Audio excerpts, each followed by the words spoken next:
Janet, the Kuypers.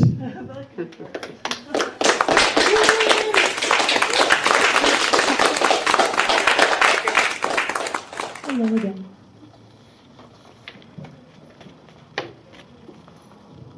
I'll have two no ones later, but we'll have a periodic table because you didn't know you could get your science fix this way. But if you did not hear this before, I decided years ago to write a poem for every element of the periodic table.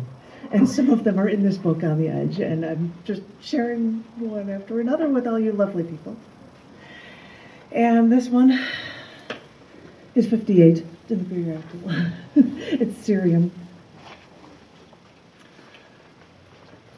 Joining commuters driving toward the Chicago Loop, I watched majestic skyscrapers frame the skyline as I witnessed over Lake Michigan early morning clouds.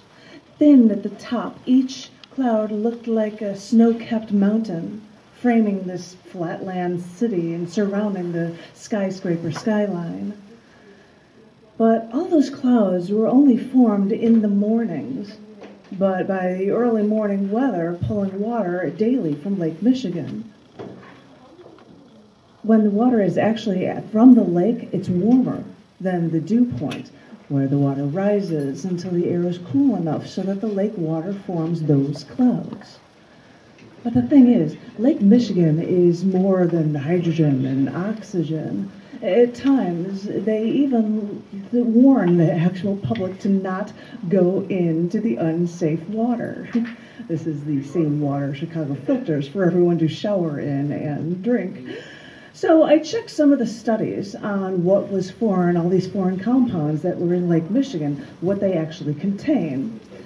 At times, you can find everything from cadmium, mercury, lead, or zinc, to copper, chromium, even selenium. The list includes harmful elements, but the numbers that were really off the charts came from cerium. Cerium acts like calcium in the human body, and you can also find a lot of cerium in tobacco plants.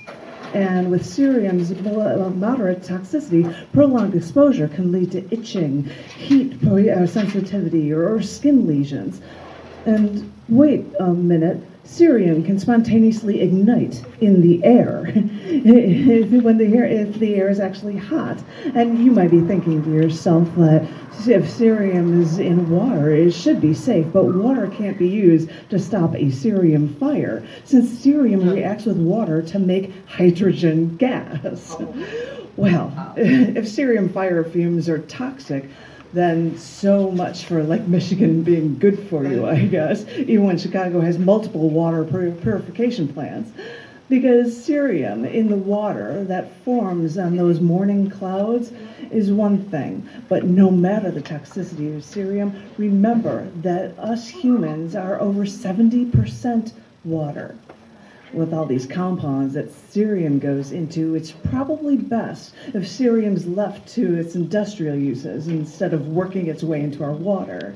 And besides, it's nice to think that those beautiful morning clouds framing the Chicago skyline with snow-capped mountains are actually more than just hydrogen and oxygen, because every once in a while, look at that morning sky, because in just the right way, a little cerium can go a long way.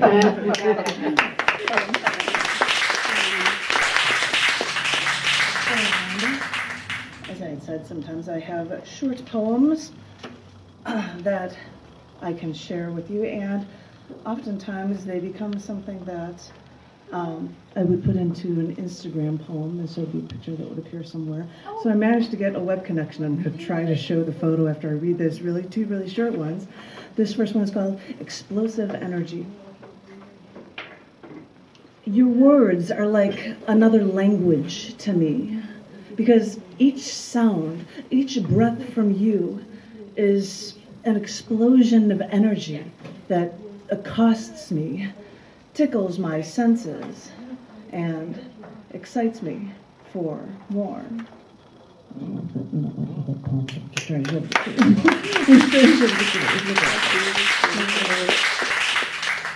And it related to something about being in France, which is relative to that. And I love this. This one is called Keeps Repeating. I question my turning the other cheek when your violent strikes just get stronger and this painful history keeps repeating itself. Go forward.